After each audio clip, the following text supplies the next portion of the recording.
Good morning, everyone, and welcome to the Big Football Show as we're here every Sunday at 8 a.m. on Roku at 4 p.m.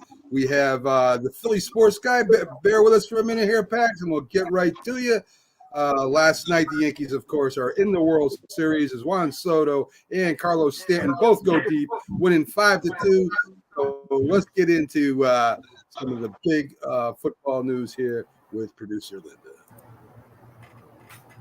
Now it's time for NFL news on the Big Football Show. Everyone, Broncos running game dominates New Orleans 33-10 as Sean Payton returns to New Orleans. Running back Javonte Williams with 88 yards rushing and 2 touchdowns. Quarterback Bo Nix runs for 75 yards, and Denver's defense rattles Spencer with 6 sacks. Former NFL Jay Cutler was arrested for DUI and gun possession after a collision with another car and offered the other driver $2,000 not to report the crash. He refused to take a field sobriety test. He had 2 guns in the vehicle, 1 loaded.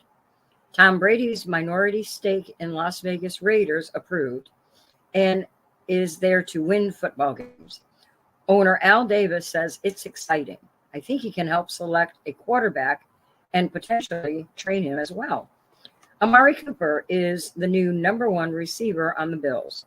Devontae Adams is the new number 1 receiver on the Jets. And Jerry Jones says he will not be active at the trade deadline and will not be making any changes to head coach or coordinators.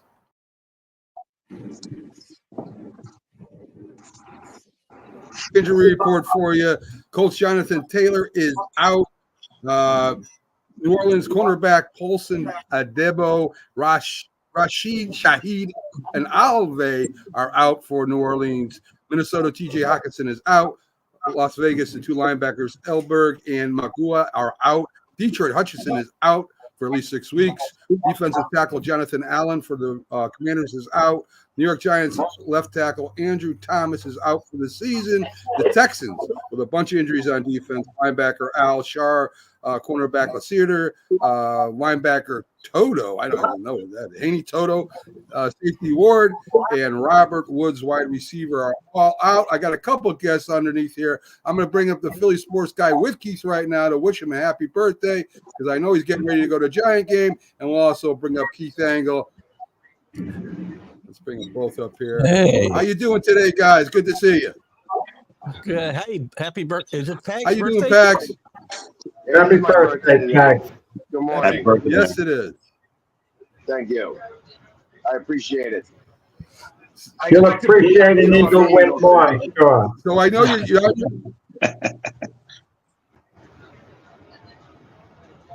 So I know you're on your way to Giant Stadium to watch your Eagles lose today, Pags. So anyway, what's it like over there? You guys, you got the whole bus load. You ready to go over there and invade the Meadowlands? Yep, I have about 50 people on our bus right here. We got 4 other buses, so I took 150 people. We're meeting another 100 up there, so we got about 350 in total for our group alone. Pax, are you guys going to go out of your way a little more? Yeah, Mac? Pax, are you going to go out of your way a little more to the Eagle people to show Saquon Barkley some love if there's a little booing to drown it out with some cheers? Well, I mean, I'm pretty loud, and Giants fans are really soft, so I have no doubt that I can be louder than most of them.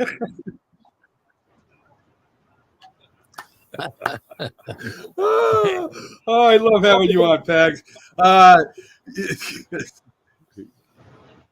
Well, the Mets fans, I tell you what, the Mets fans. So anyway, Pags. Well, the Mets ended up beating you guys anyway. So I guess the loudness doesn't work all the time, Pags. Correct. Yeah, I would trade that in for the wins and to be able to go up against the Dodgers. But Definitely would. Pags, you have a great one again. Happy birthday. Thanks for joining us real early. And hopefully we see you real soon, buddy. Hey, real quick. Hey, Keith, what happened to Texas yesterday? Texas, they were seceded from the Union last night about midnight. Yeah, There you go. Georgia remembered the Alamo, and they beat them down. They did. Big time. Big time. So, All right, Pags. We'll see you soon, buddy. all right, take care, guys. See you later. Take care, man. Mac, I did speak to All John right. So we're back to 4. Just real quick on Pags before we move on. I talked to John Gonzalez, I think you guys know him, the admin from the sports authorities.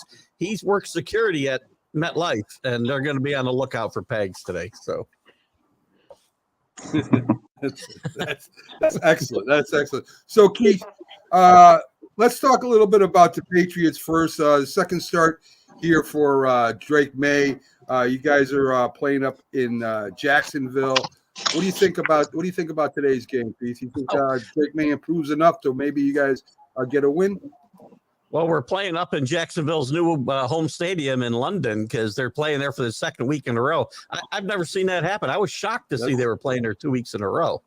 I'm assuming they never came home, so they might have a little bit of an advantage of not having to travel this week. But look, if the Patriots are going to win a game, this is a place to do it right here. And because the Jags have played no better than the Patriots this year, but they still got to improve off of last week's performance. I mean, there was some enthusiasm last week because I rarely get excited during a 41-21 loss, but there were some good things to take away from last week's game. I'm not a big moral victory guy, but Drake May played okay, made some mistakes. He may play better this week. He's a little banged up. This is my biggest worry about him, is getting banged up. He had a little knee issue, but he practiced all week and no limitations. So I think Stevenson's still out this week. That's going to hurt him in his development. Not having a running game will hurt, obviously. I read this morning, Keith, that Stevenson might be playing. He's trying to play. Might go. Yeah, I haven't looked at the inactives or anything yet this morning, but that would be a big plus, obviously. I think, look, if they're going to win a game, maybe the rest of the year, this is a good place to do it right here. Yeah, and this is I don't kid. This is like a Jags home game here. I mean, the owner has ties there. This is like a home away from home game for him. There's been talk in the past about them playing. Let's get out to the college football. Yeah. Very true. Very true. Yeah, Carlton, we will give you some Falcon takes and when we get to the picks. So anyway, Keith, let's get to some of the college football games that I kind of watched. Oregon with no problem beating Purdue. That was kind of a gimme. Listen, BYU just gets by Oklahoma State 38-35. It was a good game, Keith. Very good game. BYU still undefeated. Oklahoma State showing some pride because they've probably taken themselves out of the Big 12 race, I would think, the last few weeks. But who knows? I mean, that could – the way college football is going this year, I mean, anything could happen. And teams are still – a lot of teams are still alive. It was a good game to watch. It was a fun Big 12 game Friday night. But BYU stays undefeated. Yes. Missouri, Auburn gives Missouri everything they can handle. Marcus. It was mainly the running backs for Missouri. Jamal Robert and Marcus Carroll. They both ran for touchdowns. The quarterback paid in 176 yards. It was really a good defensive game. Is what I thought it'd be anyway. And the Missouri Star returned from the hospital during the game to come back and help them secure that victory, which was kind of interesting as well. Missouri's been a bit of a disappointment this year, but the SEC is so strong, which we'll probably get to James's team here at some point, suddenly in control of the SEC. Yeah, we might get to this team. I don't know. I'll give them something to talk about since we won't talk about the Saints too much more. We'll get there Wednesday night, James. Don't worry. Miami comes from behind again, Keith, and gets Louisville, who plays. It was a really good game. Cameron Ward, 21-32, 319 yards, 4 touchdowns. again. Running back Martinez has a good game. Louisville, you have 342 yards, a quarterback for 4 touchdowns and a loss. Another great game by Louisville. Louisville's always missing by about this much, Keith. Big mistakes by Louisville, different points. Miami's played really good on offense. Their defense is not championship caliber, though. That's the problem. You cannot be giving up every week, 30, 40, 45 points and expect to win. They never really fell behind. I don't think they fell behind in this game. Certainly not by 25 points like they did last week, but you can't. This feels, I told my wife yesterday, she's a huge Miami fan, and she converted me when we met years ago, but this feels like a team that is just out there searching for a loss, and it's going to happen if they keep playing like this. There's not a lot of potential losses during the regular season left, but they are not beating Clemson or Pittsburgh maybe in the ACC championship game playing like this. They won't be able to outscore those teams. All right, so we got Nebraska taking it on the chin yesterday. I mean, they totally just got beat up yesterday by Indiana, Keith. It's funny. James and I were messaging back and forth about this game a little bit after. Indiana's for real. Signetti, who came there, and the first thing he said when he was asked in his press conference, "Why'd you come here? Do you expect to be able to win at a place that nobody's ever won?" He says, "Just Google me. I win." And that's what he does. This team could be undefeated when it gets to Ohio State on the 23rd of November. They are a good football team, and he's a good football coach. I'm surprised because that's not a bad Nebraska team that they just dismantled yesterday. Yeah. A young quarterback too, Keith. It's growing pains. When you have a young quarterback, that stuff's going to happen. 56-7 is a little out more than just your quarterback, so. It definitely is. Tennessee gets by Alabama 21-17. Running back Sampson, 135 yards, 2 touchdowns. Leva. He's going to leave. The quarterback is 194 yards and 1 touchdown. Just a pretty good game, Keith. Really good game. This has been Tennessee's MO pretty much all year. They did not play well in the first half. I loved Tennessee yesterday, and I bet them. I was getting a little nervous, but they are a second-half football team, and they showed it again yesterday. They really dominated Alabama in the second half, and Tennessee should move back into the top 10 this week, back in the playoff picture, and Alabama, at least for the moment, likely will fall out of that playoff picture. I wouldn't doubt. And our Colorado watch that Jack and Keith predicted early in the year that they would win, I think it was 2 games. They won again. Every week you lower my prediction. Every week.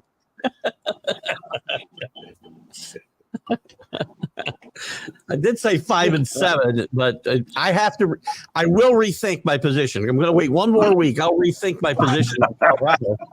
They're playing some pretty good football, and Travis Hunter sat out the second half again yesterday as they had a decent lead, and I think they want to save him a little bit, which will hurt his Heisman chances. But still, I mean, winning football games is still the important thing.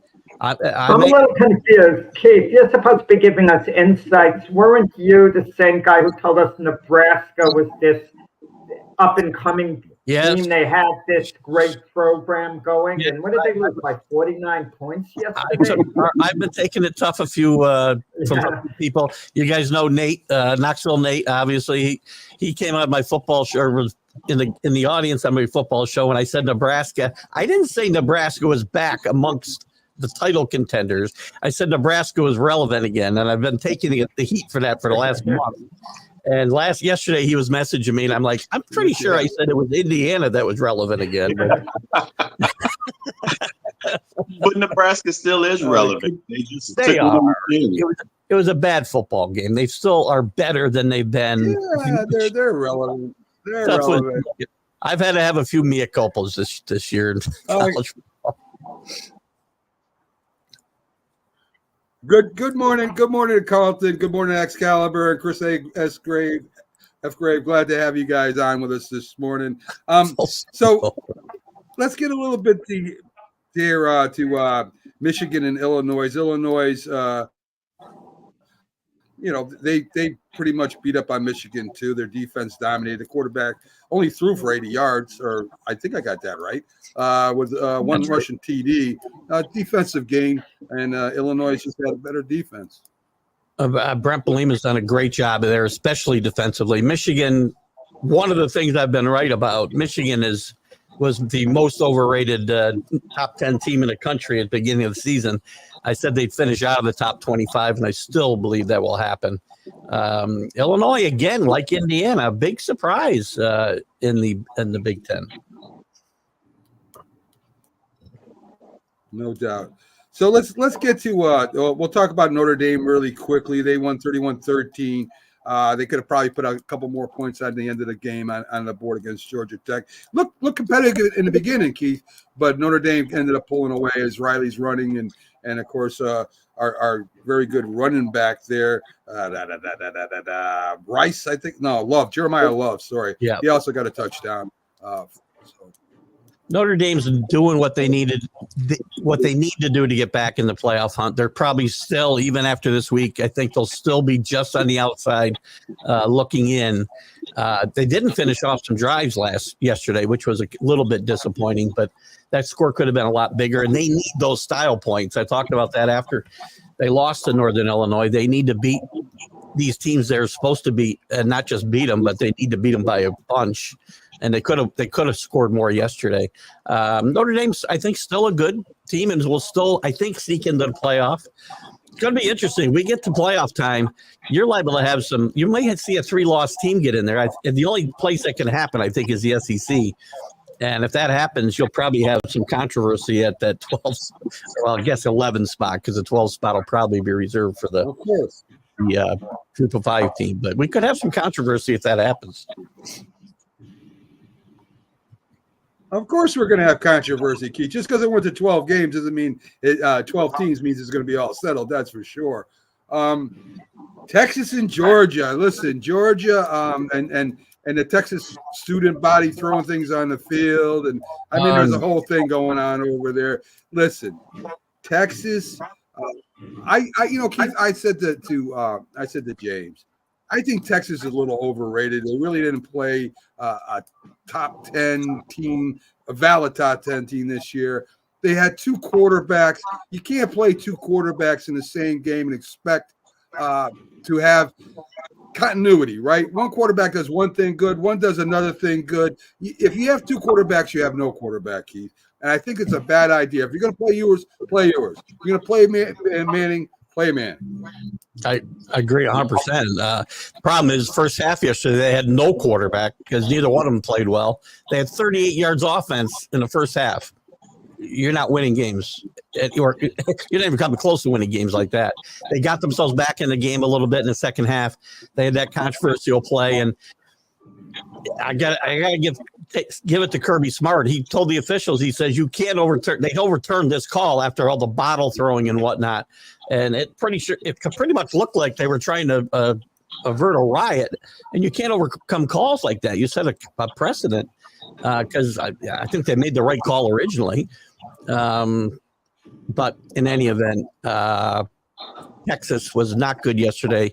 Georgia, we were unsure about. I was unsure about. I didn't know if they were the team that throttled Georgia in the beginning of the year, or they were the team that nearly got beat by Kentucky and lost to Bama already. So I don't think Georgia's the Georgia that we've seen in the past, obviously, but that's why I think the SEC is still going to be just an all-out battle down the stretch here. And James' team and A&M are kind of in control here. Texas won a lot by running.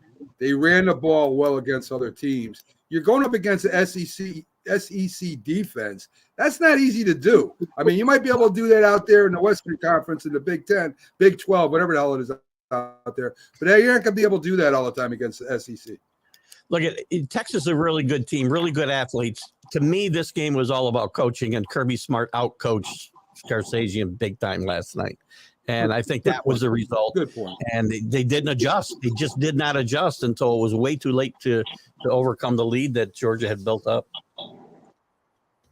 I want to get to this. Chris Fgrave, he comes in talks about Army and Navy. Both played really well. Both are still undefeated. Notre Dame's got to play Navy. That's not going to be a gimme, Keith. Navy might be able to stay with them all game, and if they can at the end, maybe pull something out. So Notre Dame's schedule is not clear all the way through. No, they play both teams. They play Army and Navy this year. So, both of those teams are they'll be fired up for those games. Undefeated, both ranked for the first time in over 60 years. And these teams are legitimately alive for a playoff spot, both of these teams. And they got to play each other too. So that's I don't know how that's going to affect them. They're both playing Notre Dame. They both play each other. Yeah. They can't play a league game. They're in the same league now in the American Athletic Conference, but they don't play each other in the regular season. So the only place they can play each other, they play each other in the regular season, but it's not a league game.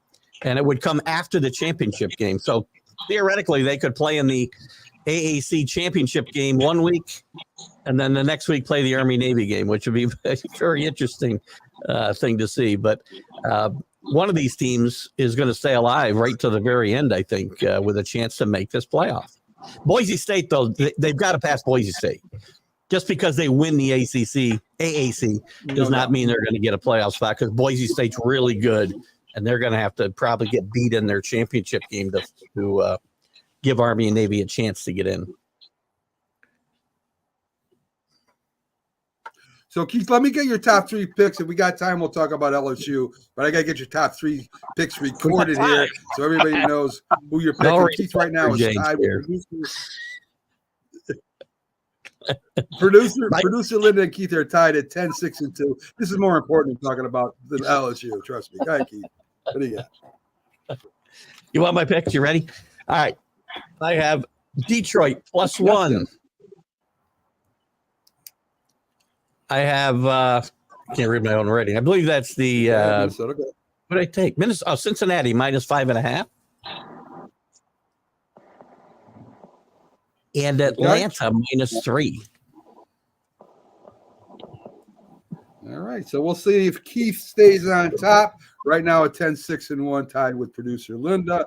So, Keith, I mean, if you want to talk a little bit about LSU before you go, I'll allow it.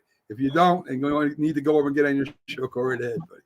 No, I will say quickly for James, maybe James wants to speak up. LSU has played some good football since they lost to USC in their first game. This was a good place, a trap game for them to go on the road and lose to Arkansas, who hasn't played bad football, and they handled them pretty well. Kelly's done a very good job, and this team, well, there's still a lot of work to do.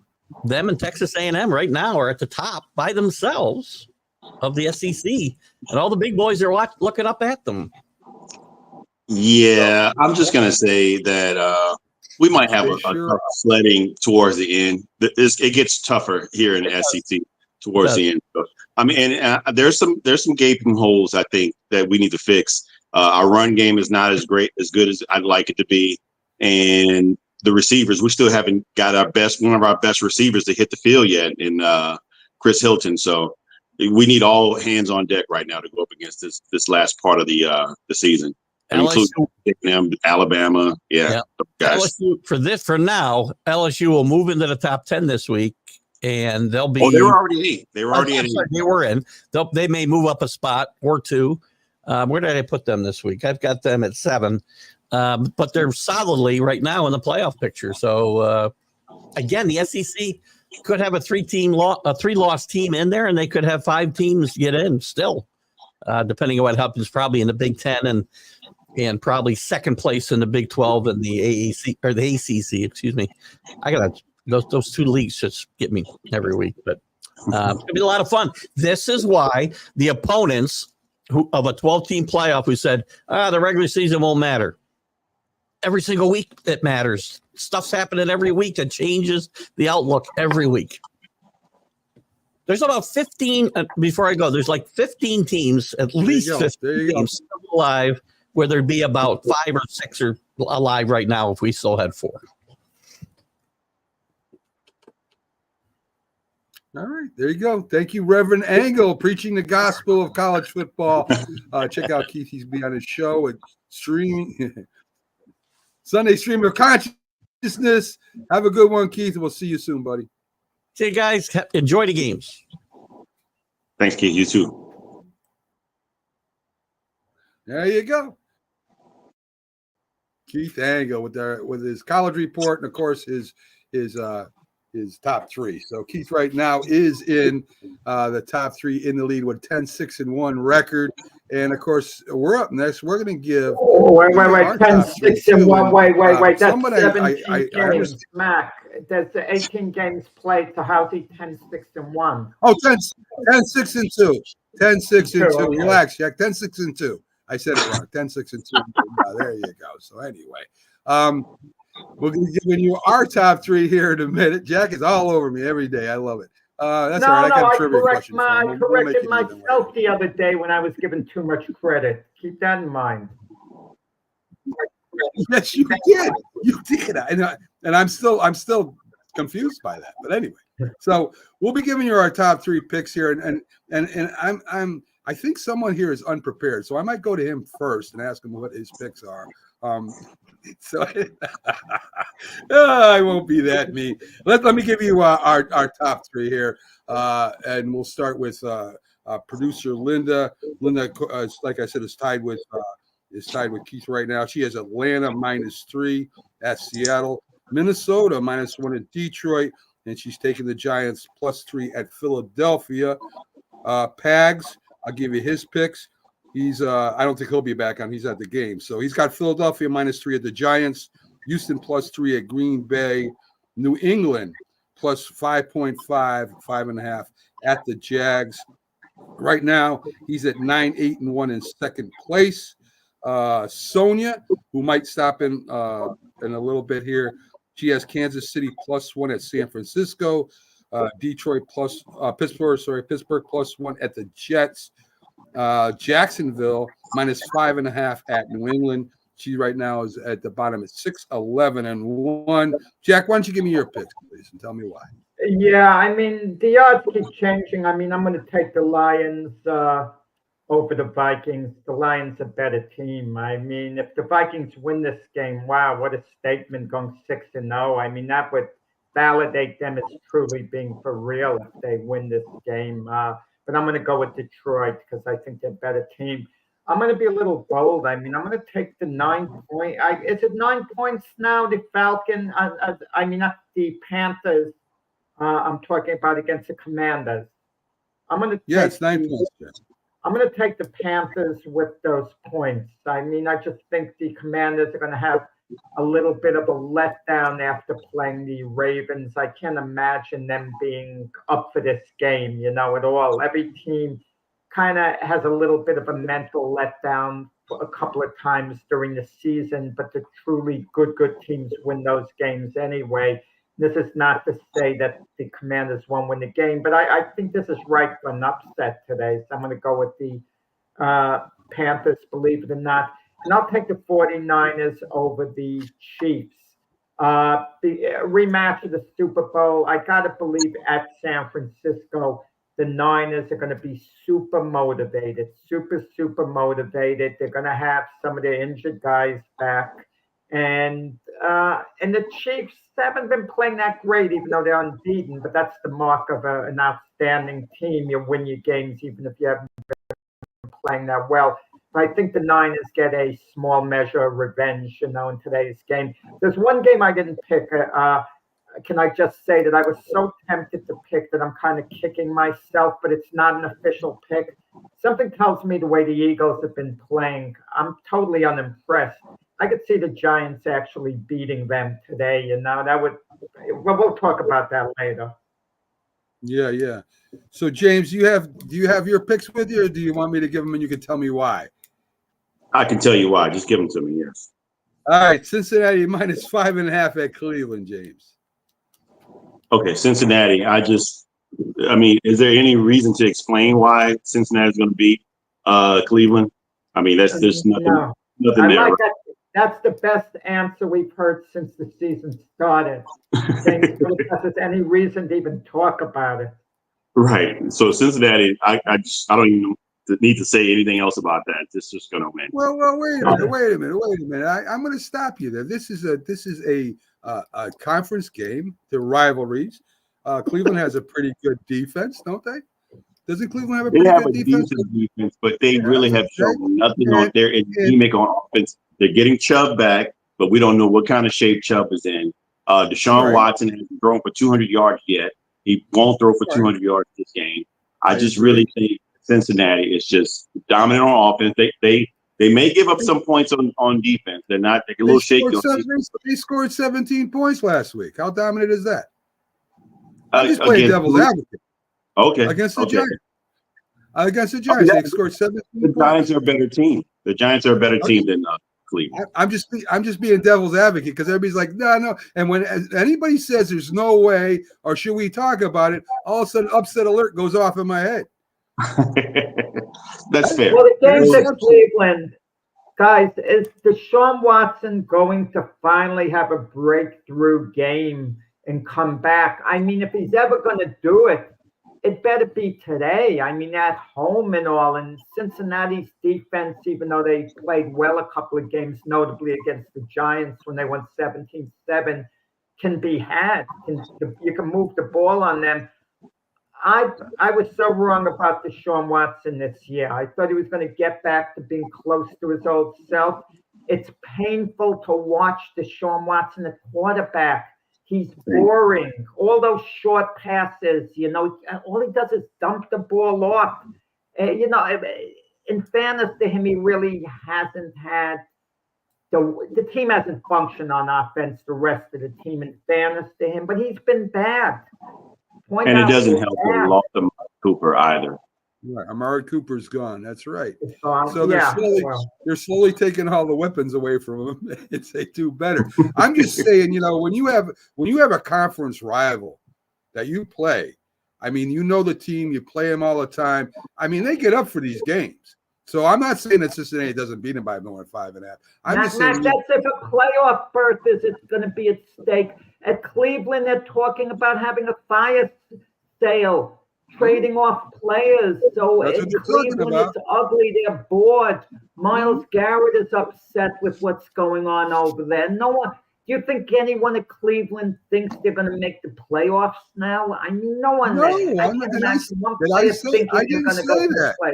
didn't say that. I didn't say that. I know that when you play in your conference, the teams play each other tough. It's for bragging rights of Ohio here. We're talking, guys. Some of the players think they're going to be out of Ohio next year in Cleveland, so they might not give it done. They might be, Jack. Okay, so you got Houston +3 at Green Bay. I just read their injury report. Houston's got a lot of defenders out there. James, what do you think? I still like. Let me see. What did I say about Detroit? Because I know I picked Detroit as well. I just couldn't think of those other two games. The Texans versus the Packers. I think they're on a 3-game winning streak. They got their running game going as well. They got both Joe Mixon and Dameon Pierce. They had their best game last week. I just think they can run the ball well against the Packers defense. And Jordan Love, he's thrown 12 TDs, but he's thrown 8 at home, but he's also given up 6 picks.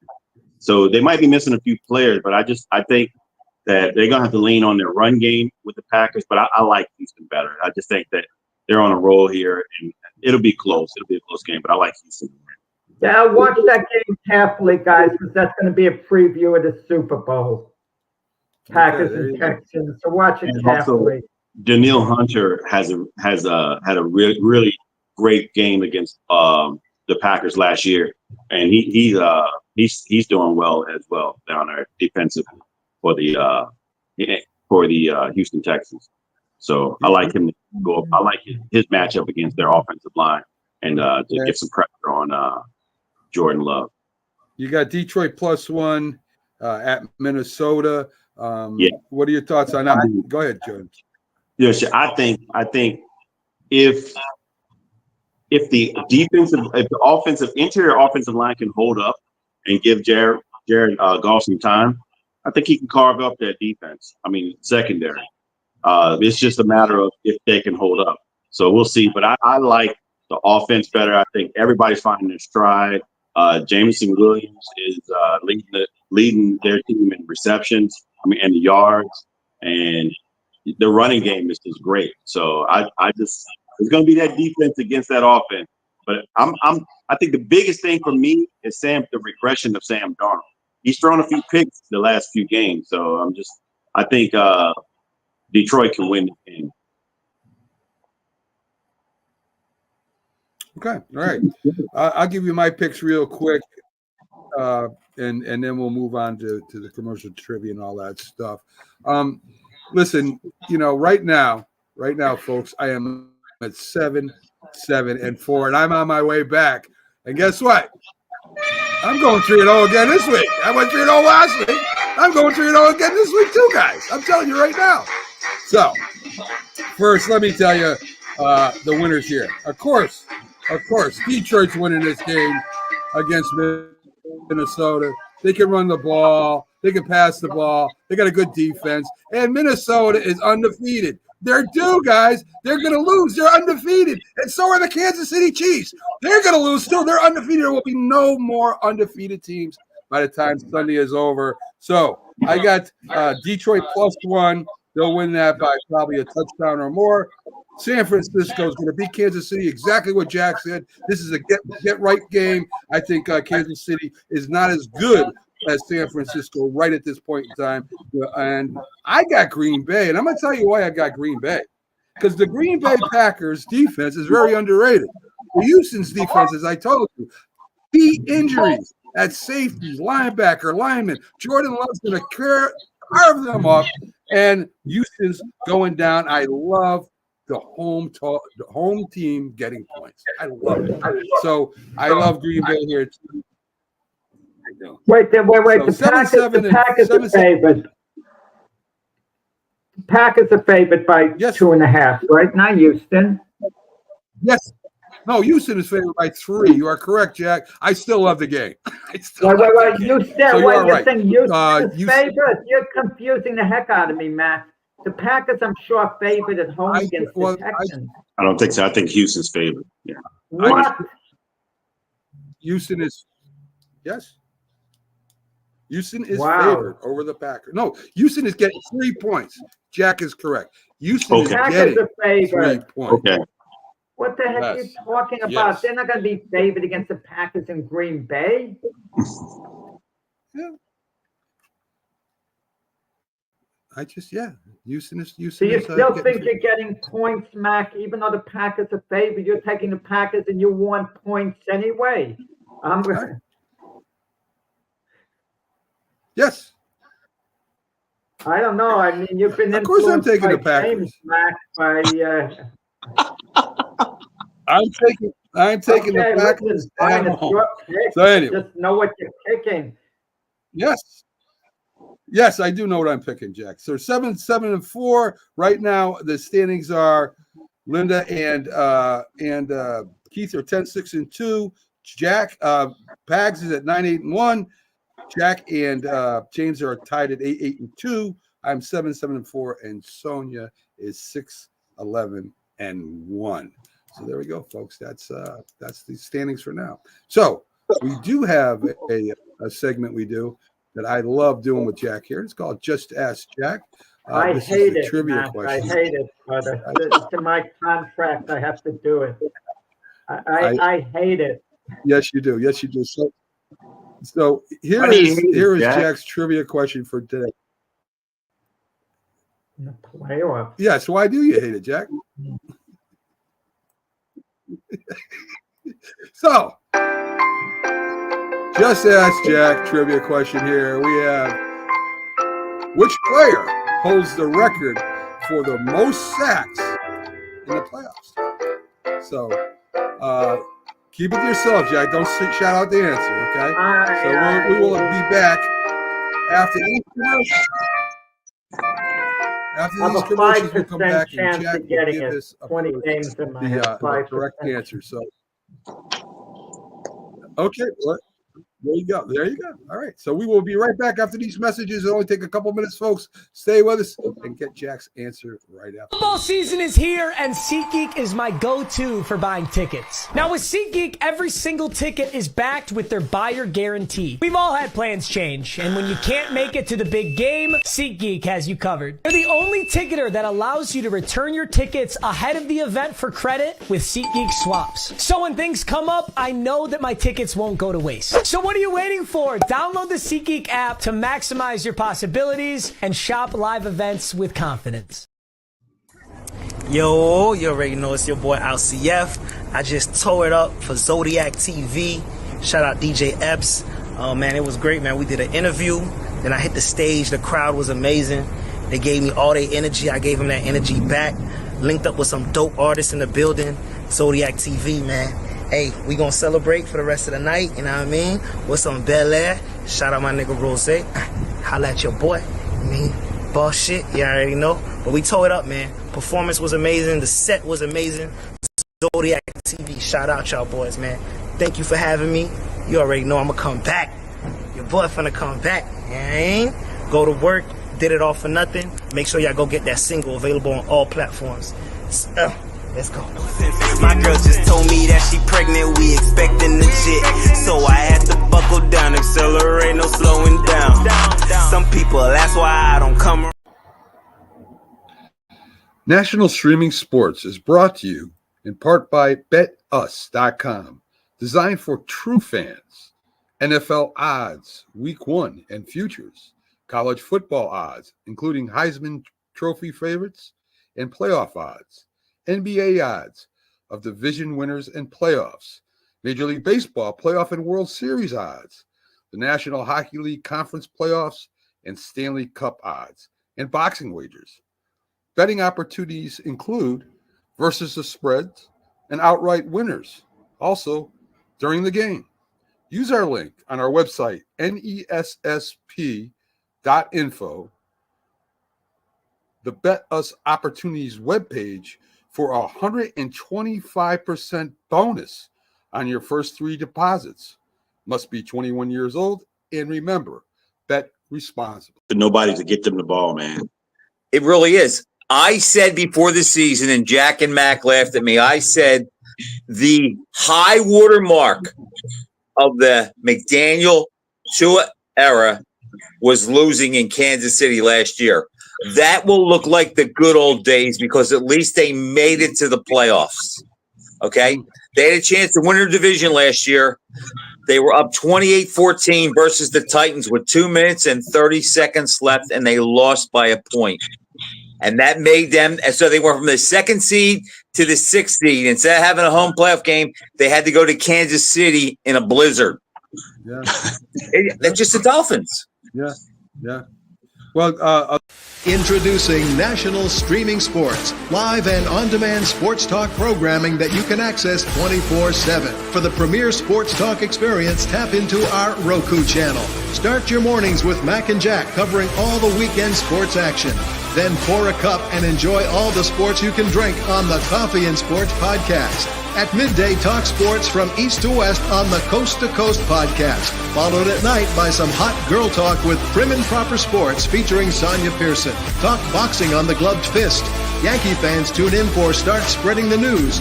And there's more on the College Sports Huddle and Sports Scope with Robert Butler. There are 20 podcasts in all and 70 weekly shows giving us a 3.4-star viewer rating. To find us on Roku TV, search for National Streaming Sports on the Roku search bar. Click on the logo and you're in. National Streaming Sports, live and on-demand sports talk for America. Back to the big football show. And of course, one of my favorite segments here is Just Ask Jack. Jack is a very well-versed in stories and past events and everything. And in trivia, it's tough, right? Because trivia question can come out of anywhere about anything. So, Jack, which player holds the record for most sacks in the playoffs? And of course, an easy hint is that he would have to play in a lot of playoffs, right? So, you're talking, well, I thought one game. I thought one game. No, for the most In the part, play. Oh, I doesn't didn't. I say in the didn't. Real, playoffs. oh, I didn't realize. You know. Wow. I'm thinking of one game in the playoffs, which playoffs you went for most sacks in the play. It didn't say for one game, so I'm going to have to take the blame that I misread the question as opposed to how it was presented. So now you're absolutely right. It's not a given game. It's, you know, would have had to play a lot of playoff games. But listen, the New England Patriots playing a lot of playoff games, but I'm pretty confident the answer is not one of the New England Patriot players. You know, even, you're not going to tell me it's a guy like Richard Seymour. I'm not going to hear that out. But it's, I'm going to then have to say a guy who played in a lot of playoff games. I mean, all of a sudden I have to call an audible. I would then guess Bruce Smith of the Bills if I had to, you know, say, you know, give a name. Yeah, one guy. that's a great guess. Great guess. The all-time sack leader. James, do you have anything different? Yeah, I was hearing Jack saying the New England Patriots. I was like, man, you're pretty close because I do recall a guy that was up there in number, and he didn't really do a lot in the regular season, but in the playoffs he was a stud. And Willie McGinnis, and I think that he may be. I don't know if he's still there, but he was at one time the all-time playoff sack leader. Ding, ding, ding, ding. James did get it correct. So James got it correct. Wow, it is Willie McGinnis who has, yes, and he was very big in the playoffs. You are right. Richard Seymour was a good guess, and so was Bruce Smith. I would have, if I didn't know the answer, Jack, I would have guessed Bruce Smith. That's what I would have wanted to do. Because, of course, he was in 4 Super Bowls, meaning they were in a lot of playoffs, and he was the all-time sack leader. That makes sense. But yes, it is Will Smith. So let's get to the rest of the picks against the spreads, folks. Remember, you can pick along with us. Tell us what you got. We'll pop it up there. We do, of course, check you out and take notes and all that stuff. So anyway, full PR pick. Thanks, you guys. Love you a long time. You're welcome. Anyway, Flex Chubb, he's doing a bunch of stuff over here. Kyle Singer is doing a bunch of. He's flexing people. He's putting Chubb in and Dubs and Shakir and hit the like button nice and hard. Thanks, guys. All right. So let's get to our picks. Anyway, guys, so let's start. We'll try to get away from the picks that we already made that we already all picked with or against. First, New England at +5.5 at the Jags. They should be almost ready to start playing over there in London too, right? So +5.5 versus the Jags. New quarterback in here to let you know as we'll go over the news.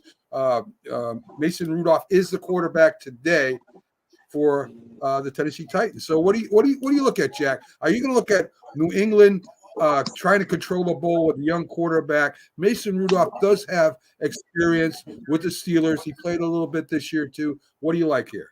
Well, I'm a little confused. Now, Mason Rudolph is starting for the Titans. They're not playing. Oh, my bad. I'm a little off today. For the Jags. Sorry, Trevor Lawrence. Sorry, go right ahead, Jack. Yeah, well, Trevor Lawrence has his own difficulties. He's going to be under the microscope, Trevor Lawrence, because if the Jags lose, they're losing to Drake May, who in reality, starting his second NFL game. And Trevor Lawrence has been with the Jags a while. It's not going to reflect too well, on Doug Peterson and the Jaguars. Doug Peterson was given a vote of confidence by the Jaguars, but I'm sure they were giving that the owner based on him thinking, well, they'll get it straightened out against New England and then kind of try to move forward from there. But I have to feel the Jags should be able to eke out a win. It's only Drake May's second game. All he showed last week was potential. I mean, he didn't show anything above potential. He hit a 40-yard touchdown pass right before the half. So the fans went crazy. He gave the fans an insight into what he was capable of doing, but to actually be doing it with any consistency at this point, maybe it takes a little time, and maybe Drake May comes in as a sensation. I mean, we don't. Remains to be seen. Jaguars better win this game, guys. They better win this game because Jacksonville has clearly taken a step backwards from supposedly being a team of the future to, having to maybe go into a rebuild, and that would have to start with the coach and the quarterback. Trevor Lawrence has been given a pass.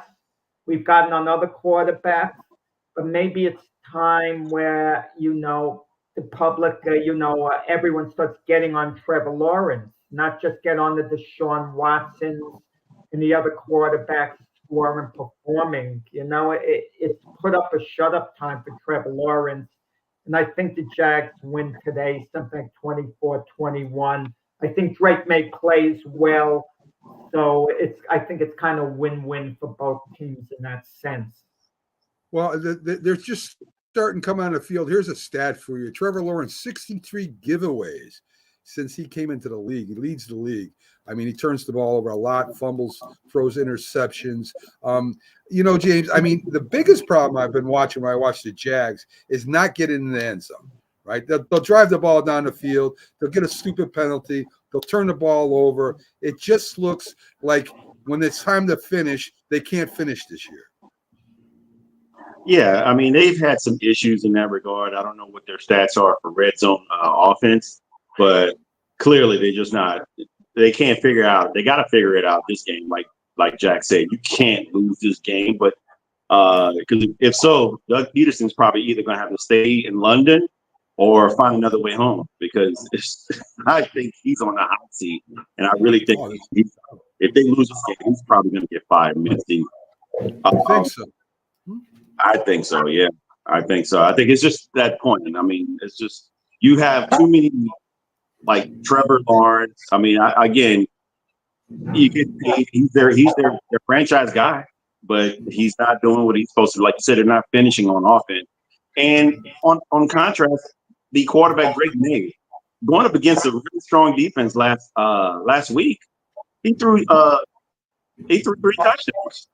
I mean, mind you, he threw 2 interceptions and he fumbled once. But again, this is a rookie going up against a really good defense in the Texans. And so I think he builds on that.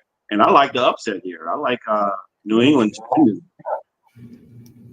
I mean, listen, it's possible. I mean, listen, I think the Jack's back is against the wall. And if they don't win, I mean, I don't know what to say anymore. What do you do? Do you sit the quarterback? I mean, what do you do? No, you can't. They're committed, Max. The big contract is Trevor Lawrence. You're not sitting him. I mean, you got to do something. He's got the second worst completion record in the league right now. You got to do something. I mean, if you're not going to the playoffs, which it doesn't look like they're doing, you got to do something, right? So what do you think? Eat the contract? I mean, what do you do? You just let him keep playing and play? You have to let him. Bad? You have no viable backup in Jacksonville. He's a professional. I don't know, Jack. I don't know what I'm asking. What do you do?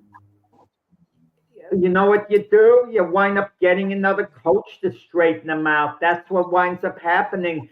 They're committed to Trevor Lawrence. They made him one of the highest paid QBs in the league. He's going to be paid that way the next few years.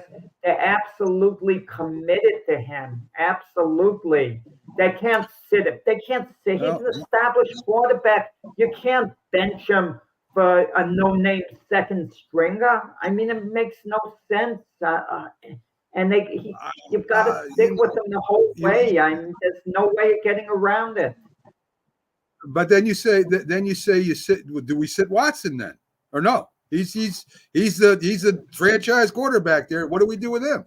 We just keep letting him play too. Let the coach have a 5-year deal, but at least Jameis Winston was at least a number 1 overall pick in the draft. I don't even want to go there, Jack. I'm just talking about the starting franchise quarterback that you're saying we can't sit. So we can't sit Watson. We can't sit Lawrence. No, you couldn't sit Watson. I'm going to tell you why Watson, and this is going to seem mean-spirited the way I'm saying it, and I don't mean it to be mean-spirited. I'm talking about as a quarterback. He gives the appearance of being all used up or all washed up or whatever. I don't think he's washed up, physically. I'm sure maybe he could, rejuvenate himself at some point. But there's a lot of baggage with Watson, off the field, on the field, the whole bit. And it's tiresome if you're the fan base. You can't take it anymore. And I know the feeling watching Zach Wilson go through it with the Jets. The fatigue gets you as a fan. You just can't take it anymore. That's not the case, I don't think, at Jacksonville quite with Trevor Lawrence because he's young. He's been successful with the Jags. Not as successful as they hoped, but they did win, advance in the playoffs with them before. And he's the hope, and he's the face of the franchise. You just want to straighten the darn guy out. That's the difference between him and Watson. I don't know how you feel about it, James. Yeah, I don't know. He's shown flashes. But, I mean, you need more than flashes when a guy's making that kind of money. You need consistency and continuity, and it just hasn't been there. I'm not saying you're going to bench him, though. I agree with you that he has to play. They got to figure it out. But ultimately, if he continues to play like this is what gets Doug Peterson fired. And so, but who else do you have behind him? I mean, I don't know. I mean, they probably would be one in whatever with that guy behind him too. So Seattle +3 at Atlanta, guys. A lot of people have picked Atlanta in this game. Seattle kind of is up and down a little bit. Falcons have got to win games like this if they're going to do something coming up because they're going to have a division games that they're going to split maybe and tougher games. Seattle's not a bad team. They're a good team. They're a little above average, I think. What do you think, guys? Atlanta at home should beat Seattle, right? Well, Seattle went 3-0 to start the year, and then they've lost their last 3. I think Seattle's an average team. I mean, they have some pretty good players, I'll admit to that. Is Seattle really going to be a factor for a playoff position? Perhaps. But if they are, they can't lose their 4th in a row. They really got to win in Atlanta. And let's remember that Atlanta got off to a slow start in the beginning of the year, and we thought maybe we overrated them, and they straightened things out. And it's going to be a 2-team race, apparently, the Falcons and the Buccaneers in their division. I have to like the Falcons in that game. I mean, but I can see Seattle winning, too. It's nearly a must game for Seattle because to lose 4 in a row now, they won't be out of the playoff picture. They'll obviously still be in it, but it'll be a team that's really trending downward, and that's pretty bad. I mean, right now they're tied. Seattle's tied. James? Seattle's tied for number 1 in their division with 49ers, believe it or not. They're both 3-3. So the 49ers are going to take off, James. We know that. Yes, Seattle have to keep pace. Yeah. I agree. They're going to have to keep pace. I think they can't do that, though, if the quarterback and receiver are not on the same page. DK Metcalf has just been vocal on the sideline. He's been a malcontent the last few games. I mean, that happens when you're losing 3 in a row. And you feel like you're not getting the ball and you're the playmaker. You should get the guy that gets the ball. But, I mean, what do? Learn a few more routes in your route tree and figure it out. Don't just call your quarterback out. I'm not saying he did that, but he's in so many words, that's kind of what he's doing. And just saying that he's not getting the ball. Figure it out. Keep that in-house. Don't cause any more distractions. But I don't see them. I think Atlanta's finding their stride. They didn't play in the preseason. Their starters didn't play. Their first few games seemed like more of the preseason, but now they're starting to figure it out. They're looking really good, and they're probably the top between them and Tampa in NFC South. I don't see them stop at home. I don't see them stopping any further than what they were in the beginning of the season. I think they're going to keep their stride going forward, and they're going to beat Seattle. You mentioned with DK Metcalf complaining about Geno Smith a bit.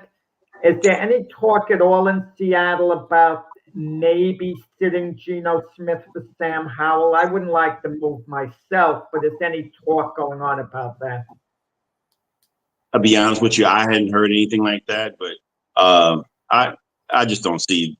I don't know. I would keep Geno Smith in. I don't think that neither one's better. I think Geno's slightly better than the other.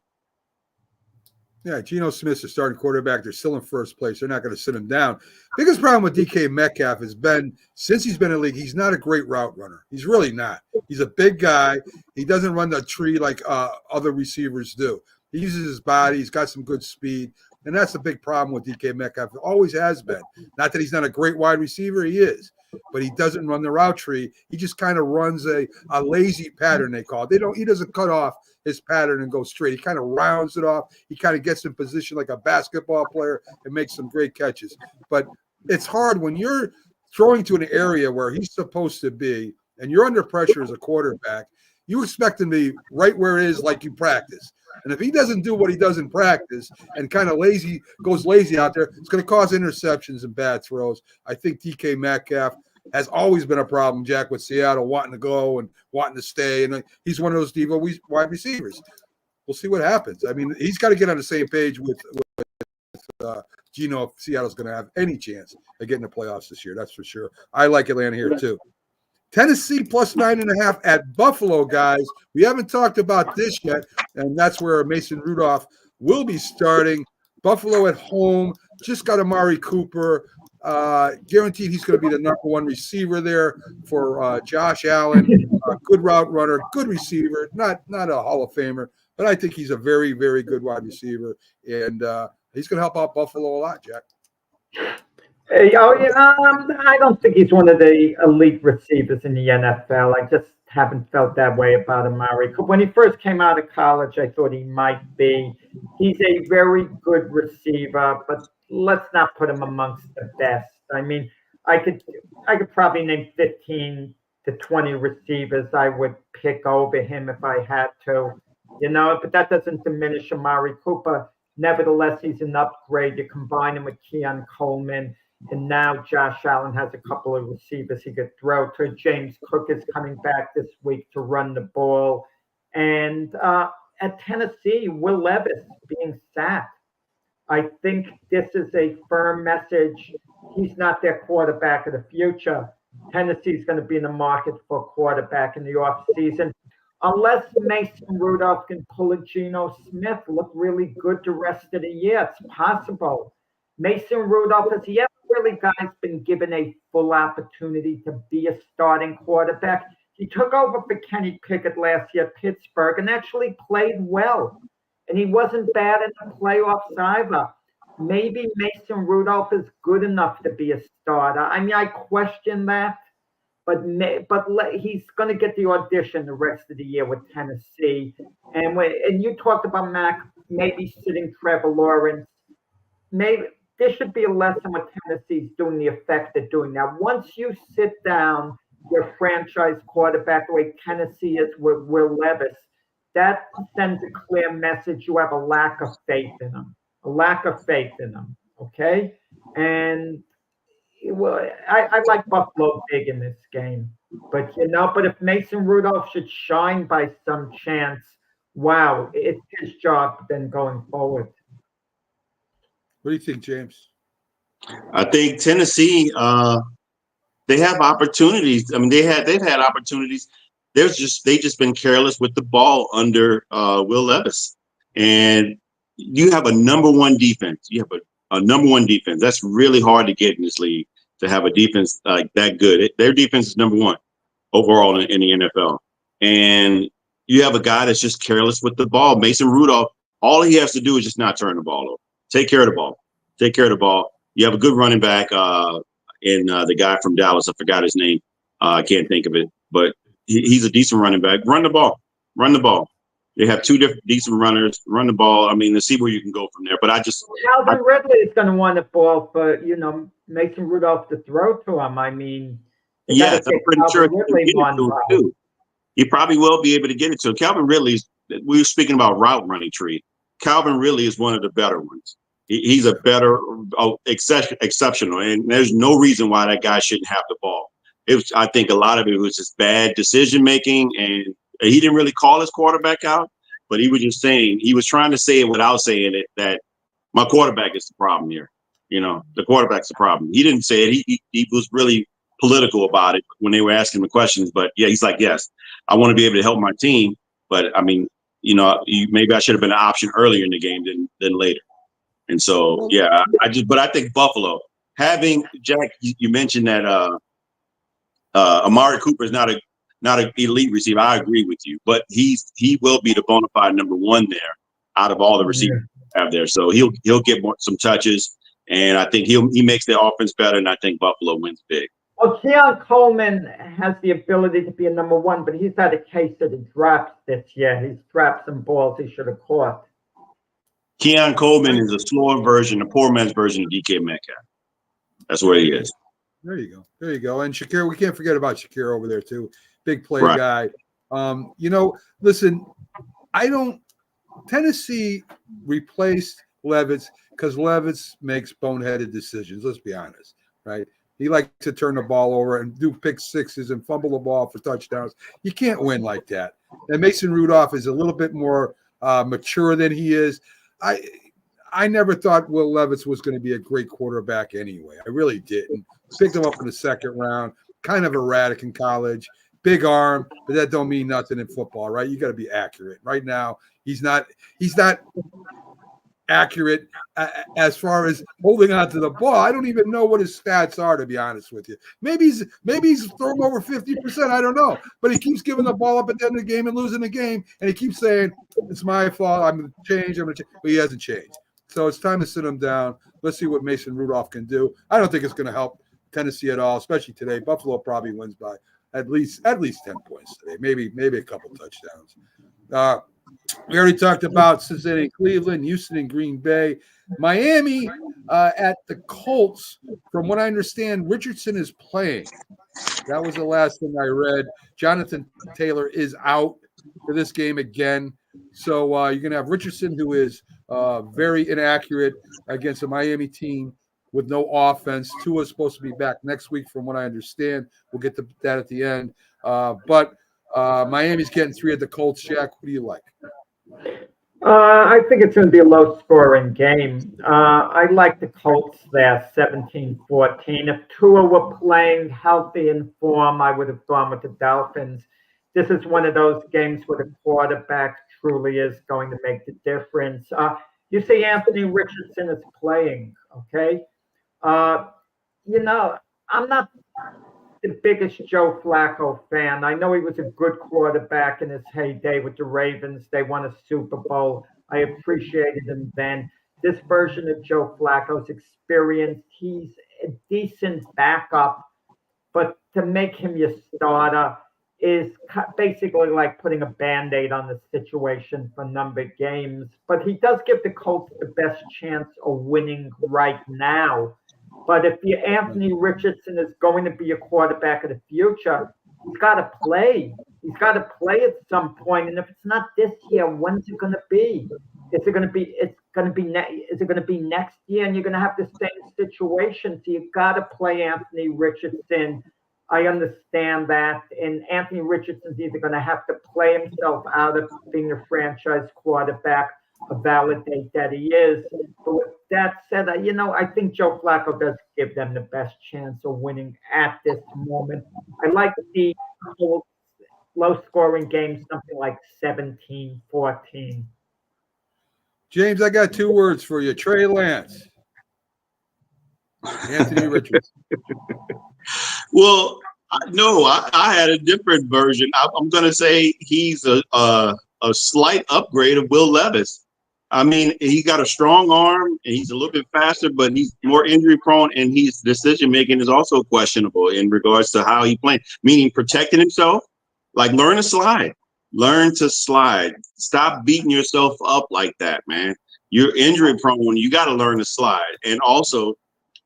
He's got a strong arm. He's got a big arm. Sometimes you see those passes. He'll throw some beautiful throws 60 yards down the field. His air yards are incredible, but a lot of those throws are just boneheaded like decision. I'm like, what were you thinking on that play?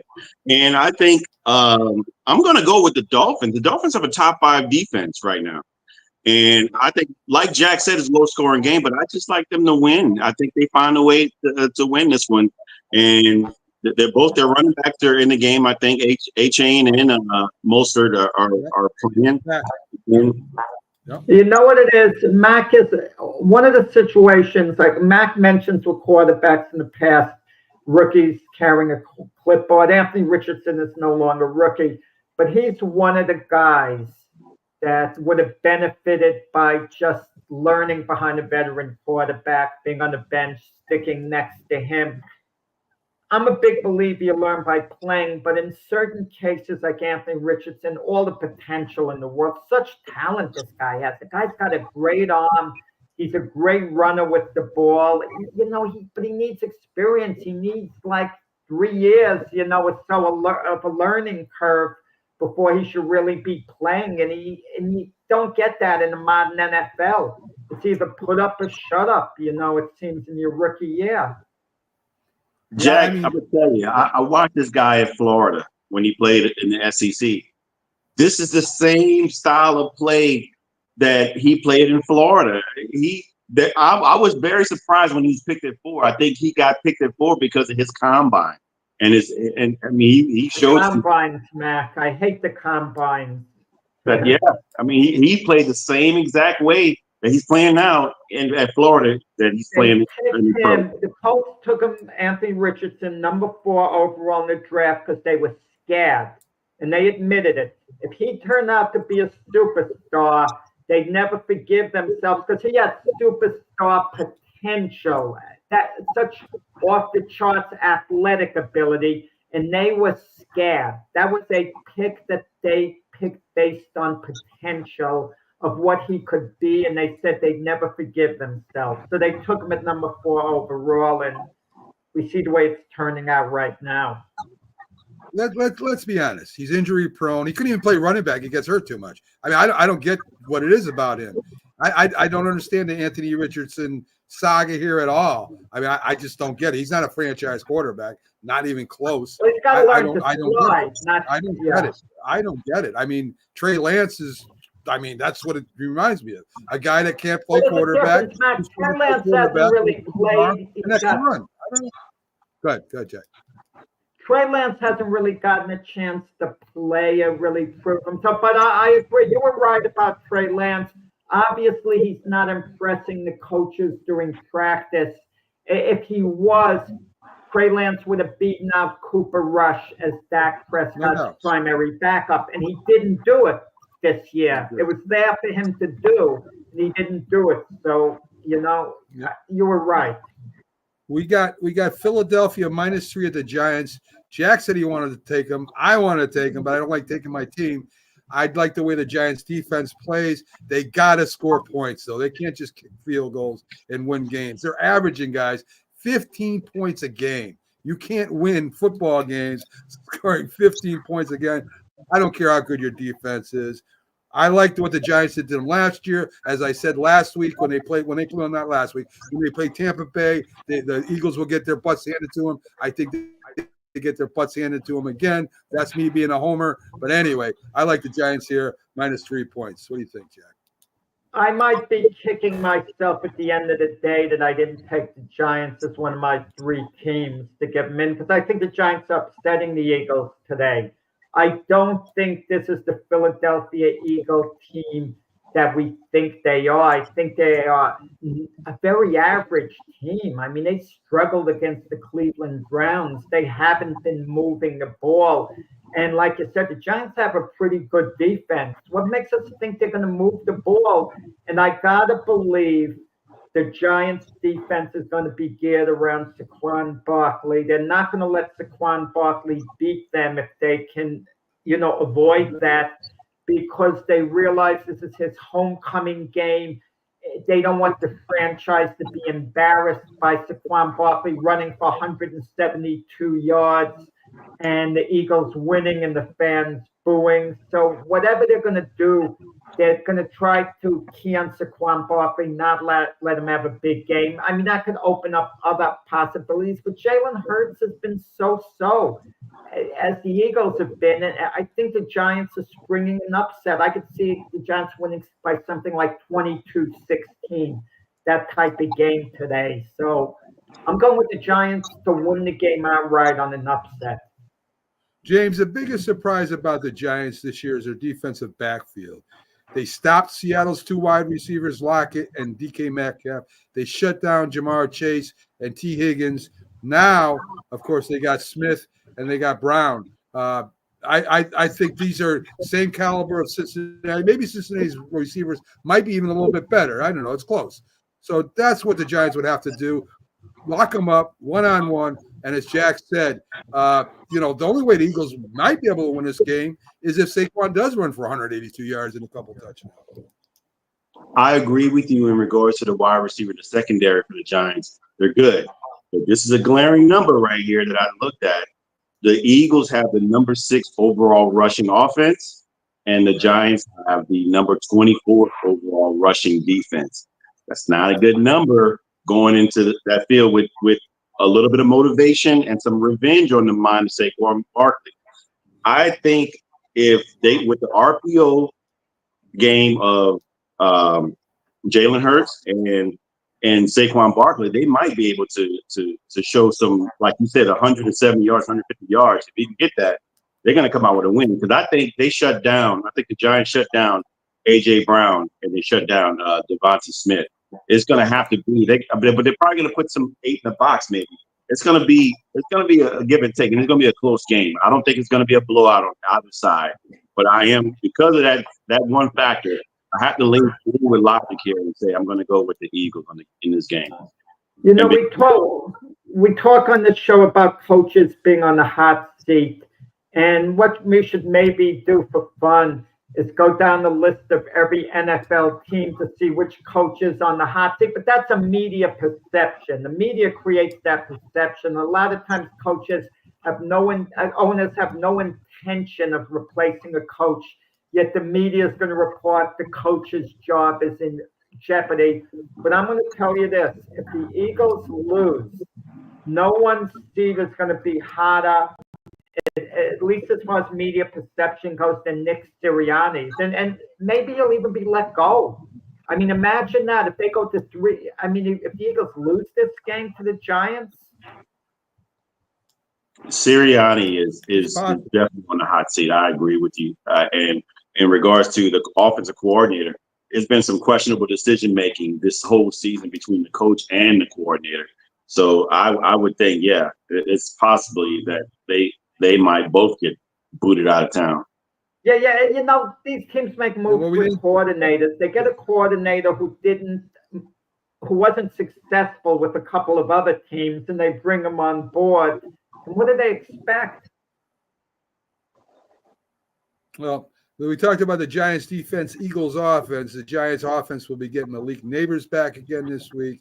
I think and of course their rookie running back. So the Giants are going to have some weapons. You can run the ball on the Eagles also. So we'll see what happens. I think it's going to be a good game. The Raiders +7 at the Rams. I think Cooper Kupp is back this week, if I'm not mistaken, from what I read. So you got the Raiders. Look like they're falling apart, getting a touchdown, going in to play in the Rams. What do you guys think about this? I was tempted to take the Rams on this too. If there's any one game I could pick that I, don't have to watch, shouldn't watch, this would be the game. Now, this is the least appealing game to me. I don't give a darn about it. I don't want to know from this game.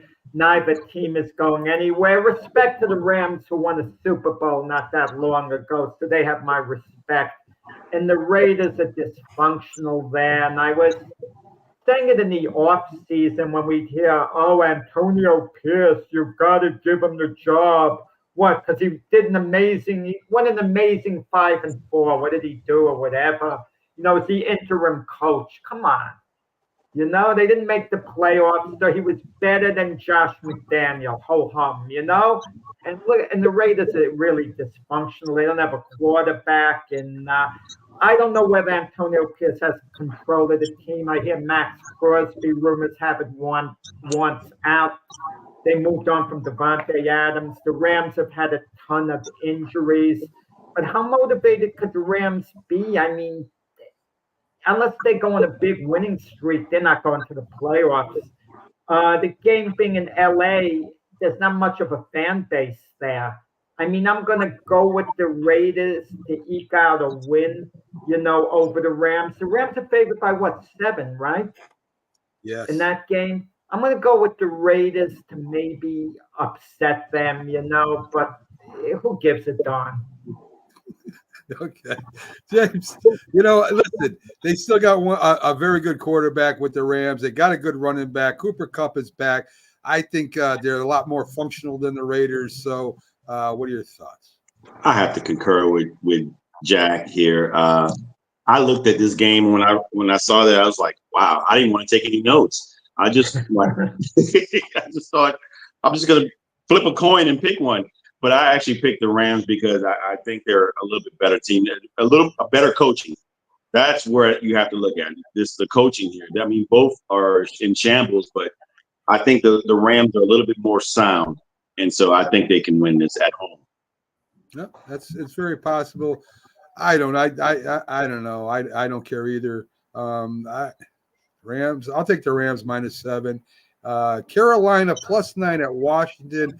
Jack, for some reason, who has been giving Carolina a hard time, and Sonia all year about Carolina being the worst team. If they're not going to win, they're worse at playing than he is at picking, answering trivia questions. I mean, he's been blasting Sonia all year. Turns around and takes Carolina +9 and against Washington, thinking Washington's going to have a letdown. James, what are your thoughts on that? Yeah, I don't think they're going to have a letdown. I think they're going to win the game, but I don't think they're going to win by 9. I think it might be a little closer than people think. But I think Washington, I think they bounced back. They played a great game against a really good team in Baltimore. I just think that Carolina, as gutsy as they are with all the issues that they have, they got a really good – Chuba Hubbard is having probably his finest year. He's in 3rd in rushing right now. And, I just don't see they can man up against this team. Washington as a whole is actually pretty decent. I don't know. Maybe they're going to fan out at some point at the end of the season or whatnot. But the quarterback is great. A lot of it we expected. I don't think there's an answer for that right now. And I think they win.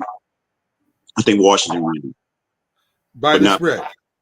Not by the spread. Not by the spread. It's funny how people say, the quarterback affects the offense. A good quarterback, a solid quarterback, let's put it that way, because Andy Dalton's I don't even know if he's good anymore. He's solid, right? He's a solid backup quarterback, a lot of experience. He changed the whole team's outlook since he's been there. They're playing like they've never played before. Their defense is playing hard. Their running game's going. The receivers are doing – they just look like a different team. But this is only 3 field goals, guys. I mean, we're talking 3 field goals that Washington's favored by. They can't beat Carolina by 10 points with that offense, with that quarterback and that magic they got over there. We're talking 3 field goals. I mean, Washington wins by 10, maybe 13 points. I mean, come on. I mean, we're talking about the Carolina Panthers here, Jack. This is what we're talking about. I'm going to be kicking myself if the Panthers don't cover and the Giants, beat the Eagles, because the Giant game, I just feel the Giants upsetting the Eagles today. And so I'm going to feel bad bypassing the Giants in my picks. I mean, is Carolina really a disaster? I don't think they were like a disaster. They're just a bad team. But that bad team that I think is going to win 2-3 more games before the season's over. I don't think they're going to go winless. I think they'll win a couple of times. And is Washington really that good? I mean, James likes to use the word trap game, like when he used it saying it was a trap game for the Saints against the Eagles, for Saints. But this could be a trap game for the Commanders. But are the Commanders that good? We actually have a trap game with anyone. They've gotten off to a great start. Jaden Daniels showed some promise. But really, the Commanders are still a work in progress themselves. I would agree. I just think when you get a young team like this, look at Houston last year, right? And I think Washington is a little more impressive than Houston, believe it or not, because Houston had a pretty good team when their quarterback came in there. When Stroud came in there, the team was pretty good. They weren't great, but they were pretty good. Washington's rebuilding. This team's exciting. They got all The these young. Texans won good when they drafted Stroud. That's why they had the second worst record. That's why they drafted Stroud number 2 overall, because they had a bad team. I'm saying when you watched Houston play, when I watched Houston play anyway, they were competitive. Their quarterback wasn't the best. Their defense wasn't the best. They were a competitive team. I forget what the record was. I'd have to look it up. But they were a competitive team. And when you talk about Washington, new coach, new owner, new GM, new everything. Houston didn't change owners. They didn't change. I mean, this is a total rebuild. I think there's an excitement in Washington right now. Yeah. And I think it's going to continue for a while. That's all I'm saying. So, I agree. Kansas City at San Francisco. I agree with Jack here. I think San Francisco gets its back Cummins against Kansas City for last year. I just don't think Kansas City can keep winning like this. And this is a good team. San Francisco is not, the Raiders, or they're not the Chargers. This is a very good team. The only one they don't have back is McCaffrey, right? So I think me and Jack got San Fran winning this. What do you think about Kansas City and San Fran here, James? I think when you look at the records here of both teams, one's 5-0, one's 3-3. They're both deceiving. One's better than the 3-3, record in the 49ers, and the Chiefs don't look like they're 5-0 the way they play, but they found ways to win. But it might come to a hit, as you say, when they meet going up in I think the biggest difference, they're going to the 49ers. It's a revenge game for the 49ers as well. And I think they're going to win the game, but it'll be close. It's going to be a defensive game for both sides. But the offense for the 49ers is starting to find a stride as well. And they're looking better. Purdy looked a little better. I know he had a rough game against the Cardinals, but he looked better the last game. And I think, not having McCaffrey is tough.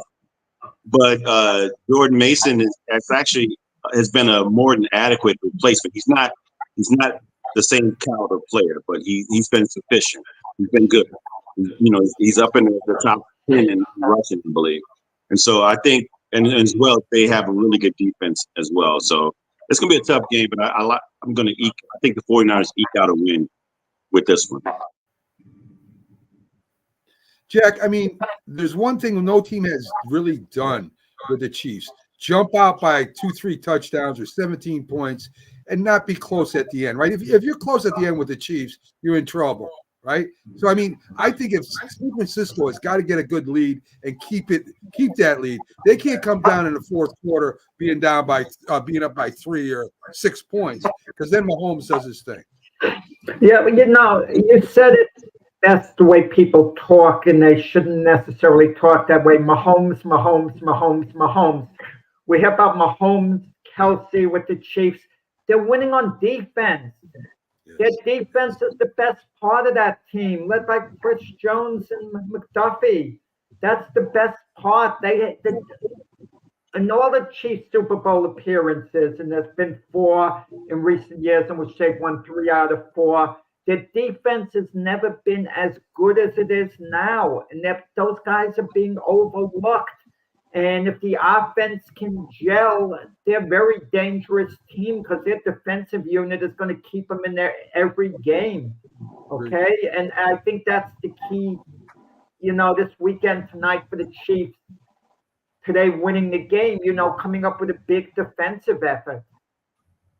Yeah, I agree.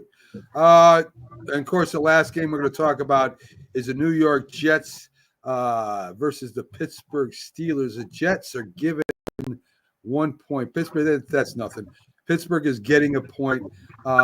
Listen, I don't know, and we'll talk about this a little bit more as we get here. I don't know what the hell Pittsburgh is doing.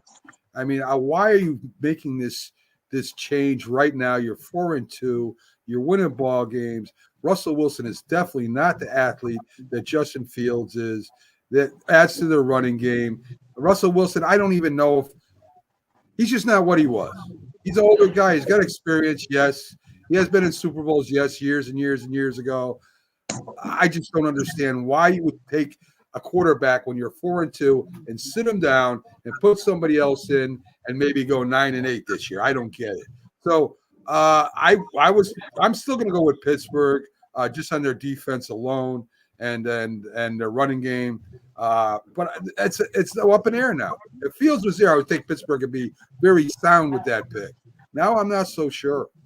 What do you think there, James? Look at the Jack after you. I don't know, Mac. I'm going to have to disagree with you. I'm going to have to look at and see what they're seeing in practice. Maybe the playbook was a lot more condensed and watered down for Justin Fields. They probably can open up the playbook a little more with Russell Wilson with the experience. It's got to be something that they're seeing to make this type of decision. Maybe he's showing that he can do more, and the leadership is a lot better there. I mean, we'll see, but I have to think that I'm going to trust in Mike Tomlin's decision to say, well, I understand, this kid's held us afloat, but it wasn't just him, it was their run game and their defense that held him afloat, and he didn't really turn the ball over. I think that Russell Wilson may show that, hey, he still has the experience and he has a viable team. He can still show that he still has something left in the tank. Well, Jeff, it's simple, Mac. What? Let me ask you a question first. Is Michael Tomlin becoming overrated? I mean, he goes to not at all. Not at all. But he doesn't win a playoff game anymore. Since when? Ben Roethlisberger? He's an outstanding coach. I would hire him if I was. Yeah, maybe. But for the Pittsburgh Steelers, I mean, listen. I mean, you didn't win a playoff game since Roethlisberger. I mean, you're 9-8 or 8-1. All right, great. But that's every year now. Yeah, but he's had a winning record. He's always had him, there in the mix. And listen, let me make it simple. Justin Fields was the starting quarterback for the Chicago Bears for 3 years. 3 years. That's a big body of work for all the GMs in the NFL to study and to see what type of quarterback he was. And let me finish, Matt. 3 years. When they traded him, the most they could get the Bears was a 4th-round draft choice that'll become a number 3-round draft choice if he plays 51% of the snaps. That should tell you an awful lot that no one was offering a number. Let me finish, Mac. That no one was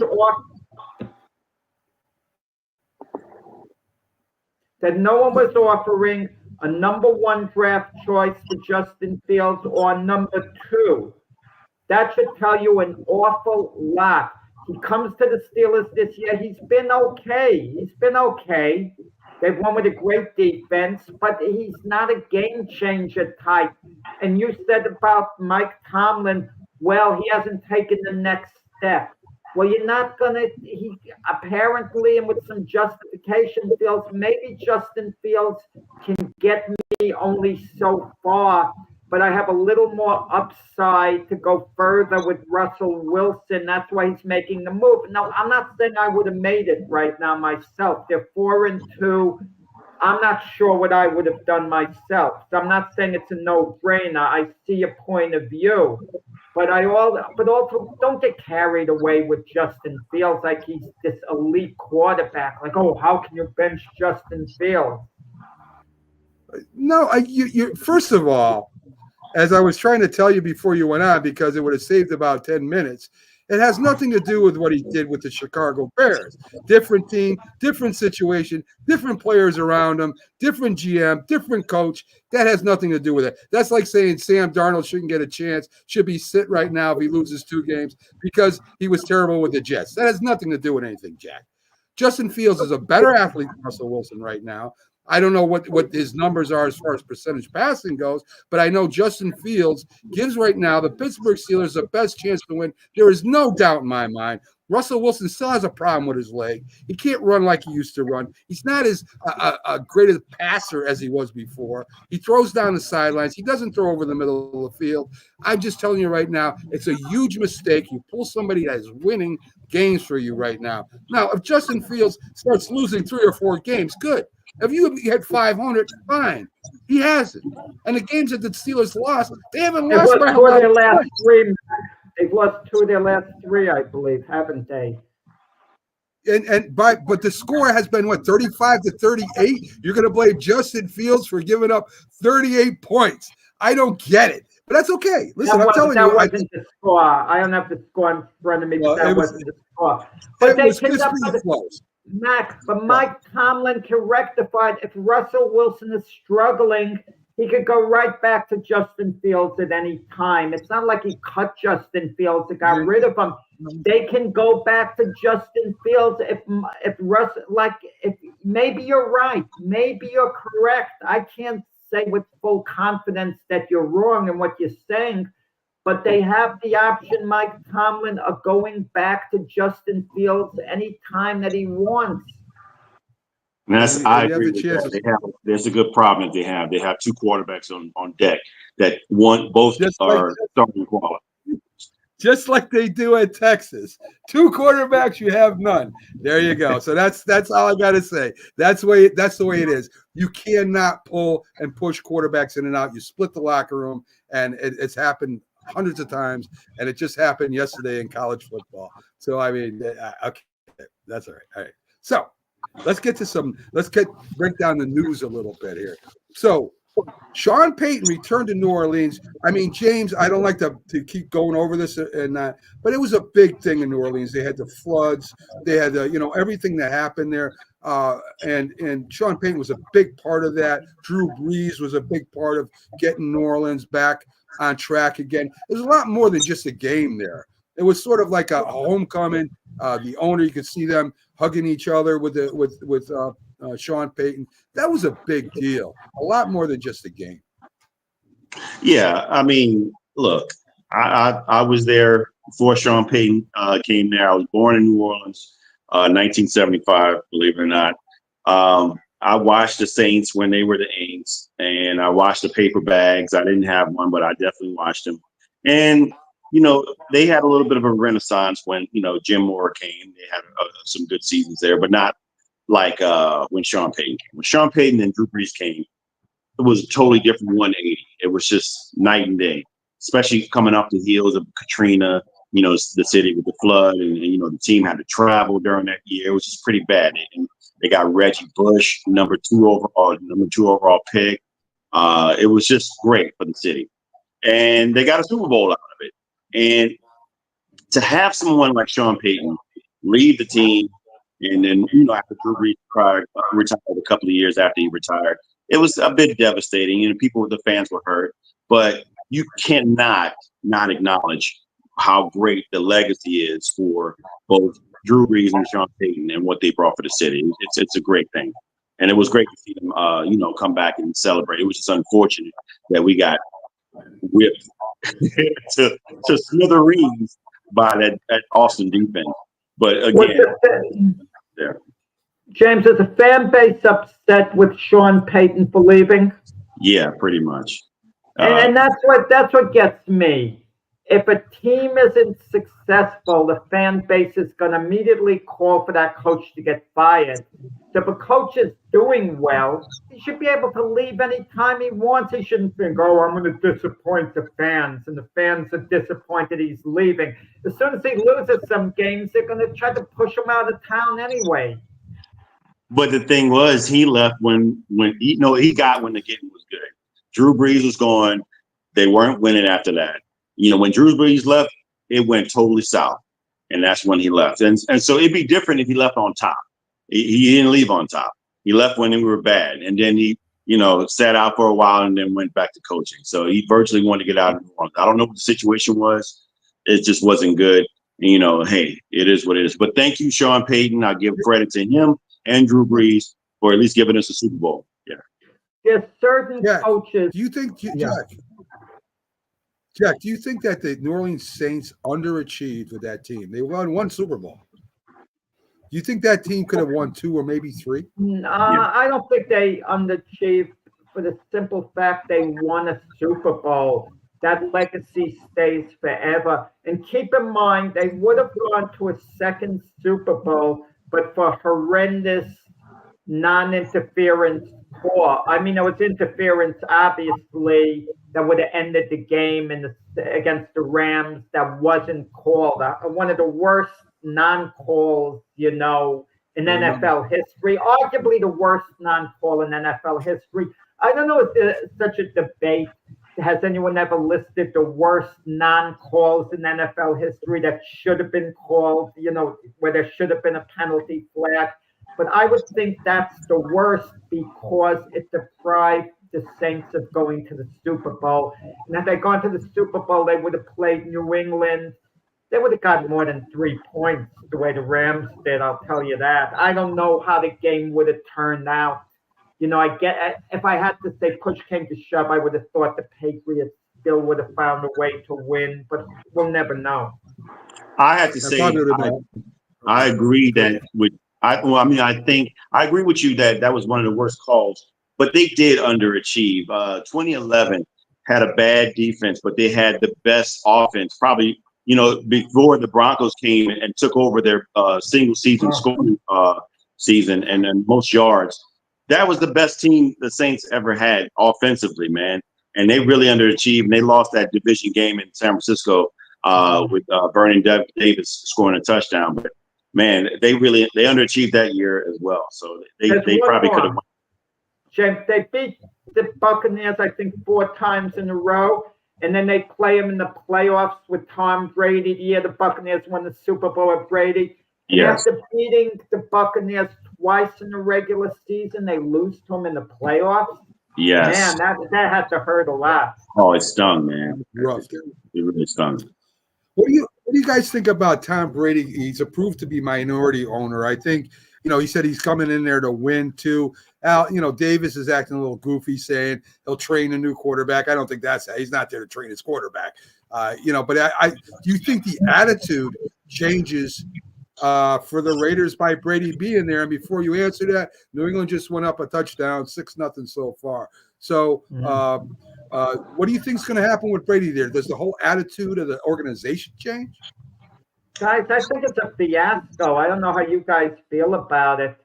I mean, nothing against Tom Brady. Tom Brady's trying to better himself, make the best deals he can. Nothing against Tom Brady at all. But he's gonna be a 10% owner there of the Raiders.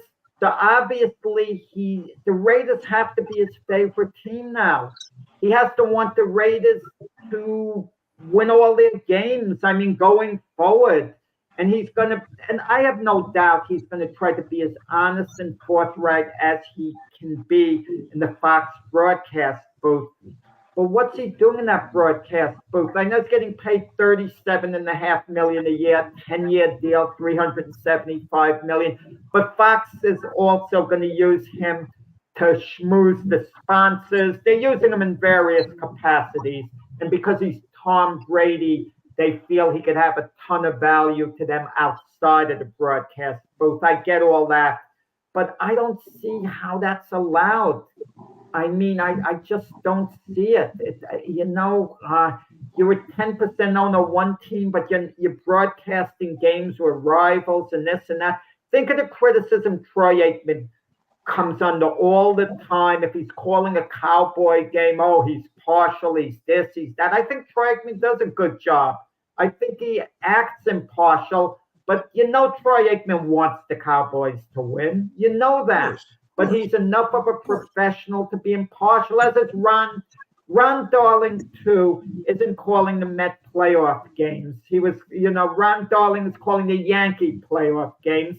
Darling should really be calling the Met playoff games because he's an expert on the Mets. He's their full-time broadcast analyst. And he would give us more insight, into them. And I think he could be impartial. But Major League Baseball is so sensitive, they won't let him call those games. Now, imagine the Patriot fans. What are they going to think of Brady? Should he call a Patriot game? They're not going to allow him to call a Raider game. I just don't have a good feel about this. Well, James, the NFL. I'm sorry I went on too long about it. The NFL owners approved it. The commissioner approved it. I mean, I know there are certain rules, certain things he can't do because even when he was going up to be an owner, he couldn't do it. So definitely he won't be able to do it now, which means go around different facilities. Maybe he sees something, he tells. I don't know. That sounds kind of foolish to me. But I'm with Jack here. I don't. Why even bother going to get a minority owner as a Raider when you're gonna make $370 million and put your job in some kind of jeopardy? It seems like I'm trying to remember the term here for it, but it's like something that's pulling both ways. It doesn't make sense to me. Conflict of interest. It could be a conflict of interest, but and maybe eventually he steps down from this position and goes more into ownership. But my question is totally different from anything you guys have asked. Is why the Raiders? Why not the Patriots? I mean, this is Bob Kraft's guy. Maybe you guys know more than me. Why wouldn't he have partaken in part ownership in the Patriots? I'm not giving a guy 10% of my company at a low price. I mean, I don't blame Robert Kraft. I mean, it's just, yeah. Mark Davis, the Raider owner, now he's saying he wants Brady to find his quarterback of the future. Now, that would be a good move by Mark Davis, because Brady is as knowledgeable as they come about quarterbacks. Even though that doesn't always work out, I would have said the same thing about John Elway. And look at how he whiffed on one college quarterback after the other. But he did convince Peyton Manning to come to Denver, in all fairness. But so Brady's now going to be studying all this college tape to get to one quarterback. And how does that make Aiden O'Connell and Gordon Minshew and the rest of the Raiders feel the rest of the year? Oh, Brady's going to find our quarterback like you guys on your way out the door. Now, how does that make them feel with all these games left the rest of the season? I mean, at this juncture, it probably doesn't matter. I mean, this is where they are. Yeah.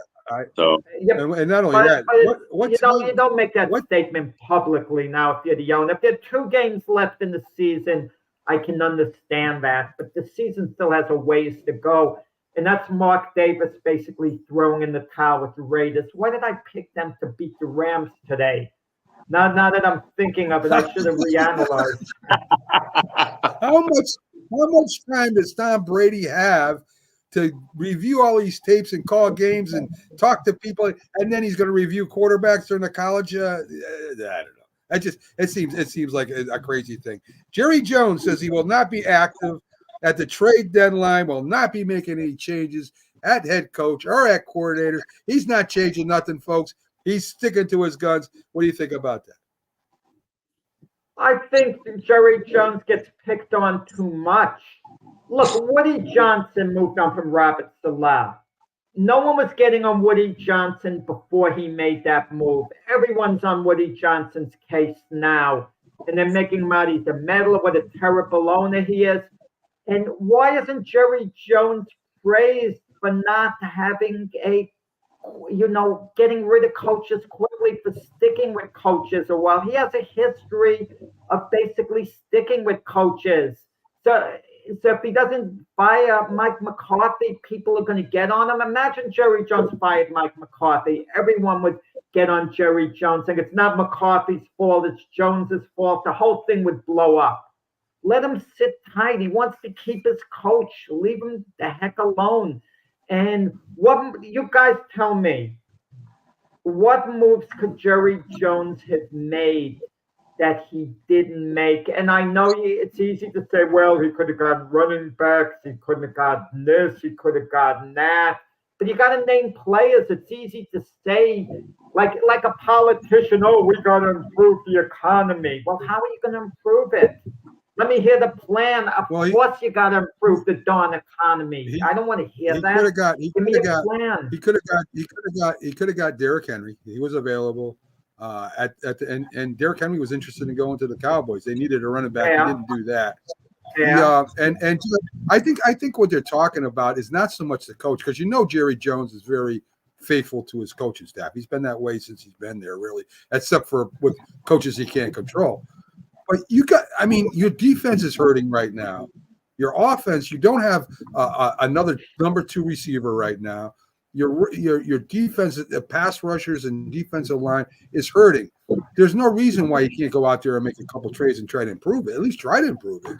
And this is where, and he goes out and he talks constantly, as you know, after the game, after practice. He's always in the media, so he brings a lot on himself. But there's a couple of things he could make that he could do to try to improve the team, and he's saying he's not going to do that. And this is why people hold him his feet to the fire.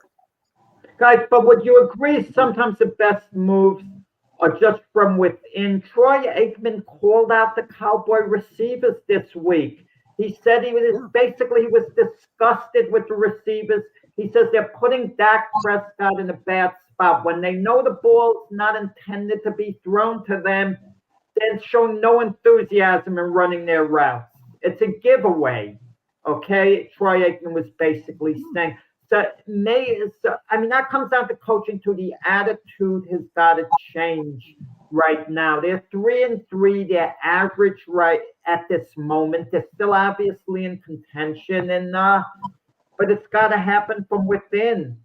But who outside of CeeDee Lamb? Who do they have? I mean, who are these guys? I know Brandon Cook is still hurt, right, because of his knee, right? Yeah. Yeah. So it's really, you're calling out.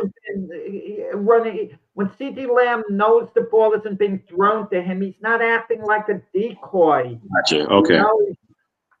So he's calling out CeeDee Lamb specifically. Yeah, CeeDee Lamb primarily. Yeah.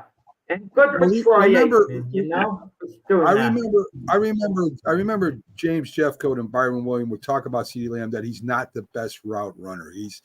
And they don't use him in motion enough.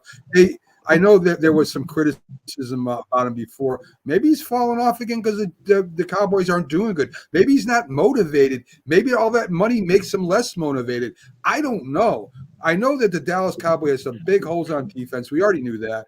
They have big holes at the running game. And right now, it seems like all they got is CeeDee Lamb, who got all this money, and all of a sudden he's not playing like he played last year. And it seems like every player – I shouldn't say every player, but it seems like most players, once they get that big contract, they relax. And it looks to me like CeeDee Lamb is just relaxing right now. I don't think it's a question of the money, Mac, once they get the money. I don't think that's it. I think they're prima donnas in this sense. They want the ball. They feel they're open. They're not getting the ball. They get upset with the quarterback and they say, okay, if you're not going to throw the ball to me, then who cares anymore? And if the ball's getting thrown to them and they can be the big star receiver, then they go all out. That's what I think it's a case of with some of them. Frustration sets in. Not many keep grinding and keep trying. Like Garrett Wilson with the Jets, things weren't going his way for a while, but he didn't give up. He still was grinding and all. But certain of these other receivers, like DK Metcalf, you mentioned, James, he might be a bit disgusted, so he might be shutting down to an extent. Look, I'm going to say this about CeeDee Lamb. If you're making that kind of money, you need to go all out, play all out, regardless of your record, regardless of what your situation is. You're getting paid to be a professional. Like Troy Aikman said, I agree with you. I'm glad he called him out. Play the game like you're supposed to play the game. But with that said, we got to go back to Jerry Jones not making any moves in the offseason with their running game. They definitely need a running game. They do not have it. They have the oldest running back field in the league.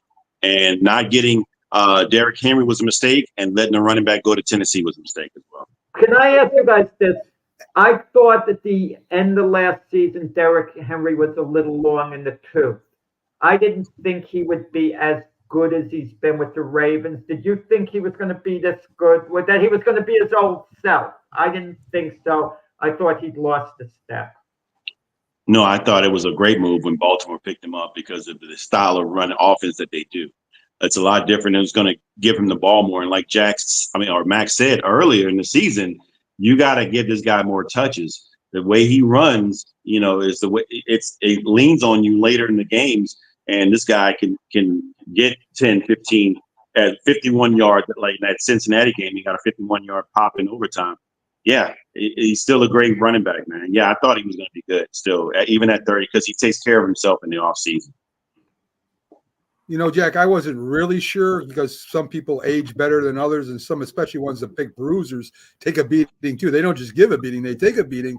I thought it was a great position for him to be in with Lamar Jackson, who also can run the ball. And then all of a sudden, who's got the ball? And again, it's saving Lamar Jackson a lot of hits this year, but he's still a threat. You got to respect him, right? So if he hands the ball off to his big running back there, if he gets King Henry the ball, you still got to play him too. I mean, he may take off with the ball too, and I've seen him do it a few times. I think it was a great move by Baltimore. It really opened up their offense, their passing offense too. Baltimore did a great job with that. Folks, thanks for tuning in to the Big Football Show here every Sunday, 8 a.m. or 4 p.m. on Roku channel. Be sure to download that Roku channel. Just channel search it on your Roku TV. You'll get it. Thanks to Keith. Thanks to Pax for popping in, even though it was very quick and it really didn't help the show at all. But thank you anyway for coming in. Happy birthday to you, Pags. Thanks to Jack and James. As always, have a great one. We'll be back tonight, NFL Download. Tomorrow, the Mac and Jack Sports Show, where we'll get more into our Yankees and hopefully our Mets too. Win again here in New York. Have a great one, folks. We'll see you soon.